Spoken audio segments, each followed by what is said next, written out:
एकनाथ खडसे लवकरच भाजपमध्ये प्रवेश करणार असून या संदर्भात अनेक राजकीय प्रतिक्रिया समोर येत आहेत। भाजपचे प्रदेशाध्यक्ष नाना पटोलेंनी ते स्वाभिमानी नेते असून भाजपमध्ये त्यांच्यात छळ झाला असल्याचा टोला लगावलाय।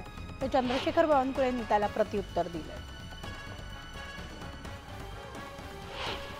मला मी सांगितलं की तुमच्याच माध्यमातून मी त्यांच्यावर भाजपने जो छळ केलेला होता, त्यांना जो त्रास दिलेला होता ते त्यांनी वक्तव्य अनेकदा माध्यमाला सांगितलेलं आहे आणि भाजपने त्यांना जो ज्या पद्धतीनं त्यांना वाईट ट्रीटमेंट दिलं, त्यांच्या जाव्याला जेलमध्ये टाकलं, त्यांना जेलमध्ये टाकायचा प्रयत्न करतात आहेत, हे सगळं चालत असताना ते भाजपमध्ये जातील असं मला वाटत नाही, असं माझं मत आहे। माझं कोणाशी बोलणं नाही जात। कोणाचा विरोध नाही, देवेंद्र याचा विरोध नाही।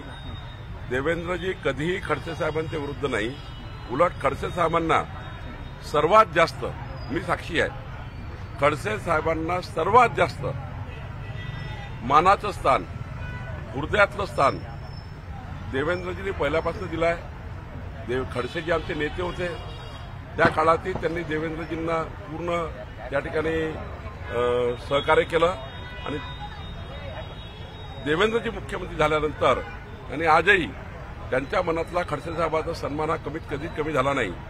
शेवटी पक्ष बदलत राहतात, लोक येत राहतात, लोक जात राहतात, व्यक्तिगत संबंध मात्र देवेंद्रजीचे कुणाचे वाईट नाही आहे।